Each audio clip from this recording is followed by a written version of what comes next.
Welcome to the Box Score Sports Podcast.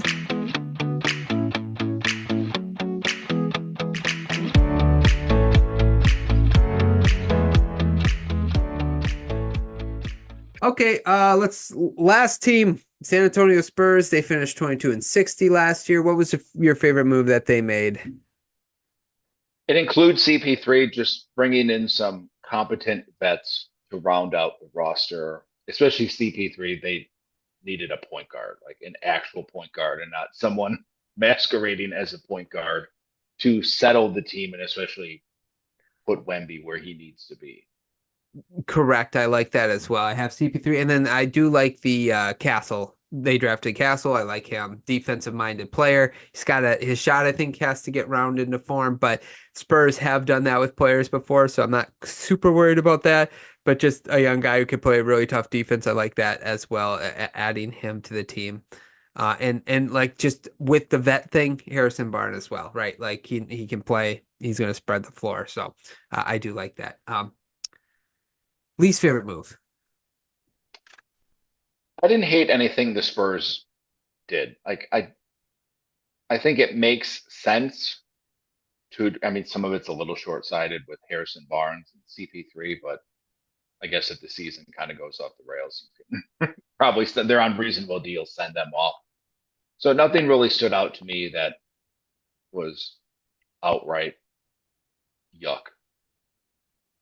I put not keeping Rob Dillingham when they traded him to Minnesota. I just like the idea of him playing with Chris Paul, learning from Chris Paul, and then like him and Victor Wembanyama to kind of like grow together. I thought that would be awesome when they first drafted him before they got traded. I'm like, oh, that's a really good move. I like that move, the potential there.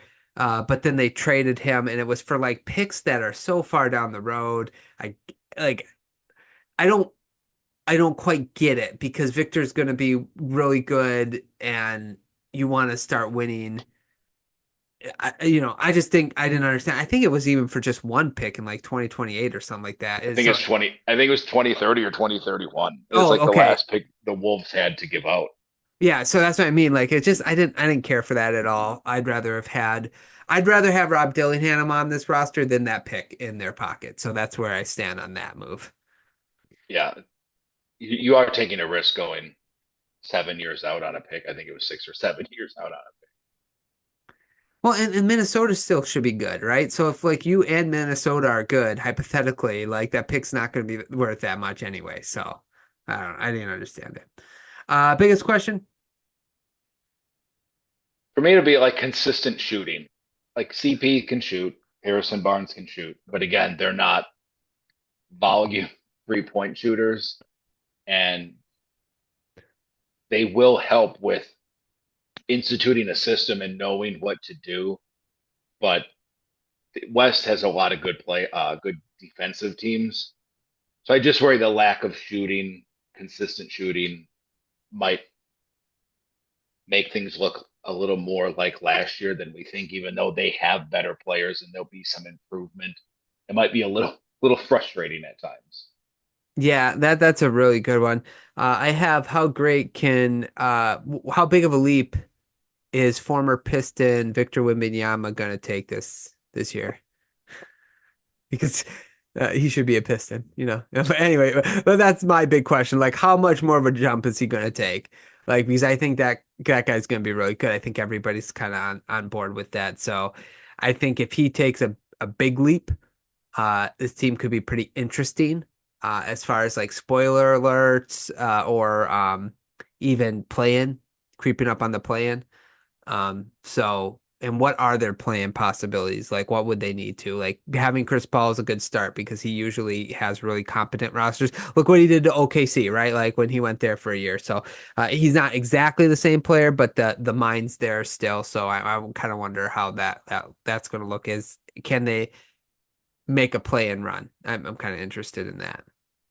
Yeah, I put down that there's some pressure on them because I don't think Wemby just wants to suck another year. Like I don't think you get out. I don't think you go get CP3 and Harrison Barnes to be like, let's go win 25. But I tend to think they're going to be worse than people think just because of the West and some of the health. CP3's old, like he's just destined to miss time. So when do they go for the tank if it comes to that? Like it's hard to sell towards the end of the year. And in the West, it'll be easy to get into like the top, 8 draft picks because, there's a lot of good teams in the West.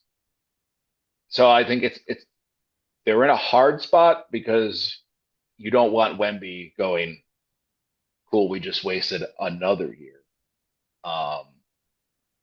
But also, like you don't look at their roster and be like, 50 wins is right around the corner.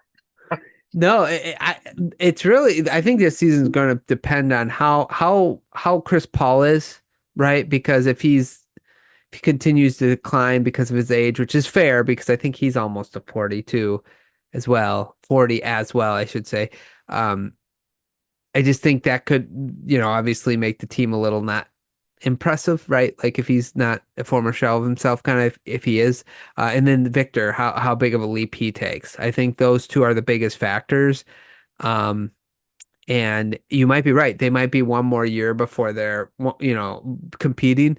But man, if Victor can take a jump and Chris Paul can be like 80% of Chris Paul, I think you could have a situation where the Spurs are surprising people, just like OKC did that one year. So. Well, who knows? So with that in mind, any other questions or points? You're right. It just comes down to Wemby. Like, yeah, what can he? It's not necessarily even add to his game because he probably needs to take some away, like some of the ball handling, right? Like in half court. What can you take away to shore up the rest to make him? I mean, he's already a really good player, but to help him build on those strengths and then kind of build out, opposed to just let's try to do it all the time. Yeah, no, correct. What's your prediction for them?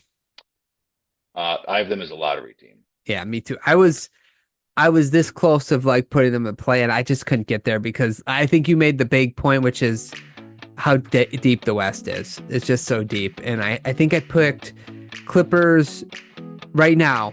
Thanks so much for watching this clip of the Box Score Sports Podcast. I hope you guys enjoyed. If you haven't yet, please subscribe to our channel. Follow us on Instagram and Twitter or X. And we'll talk to you guys real soon. See ya.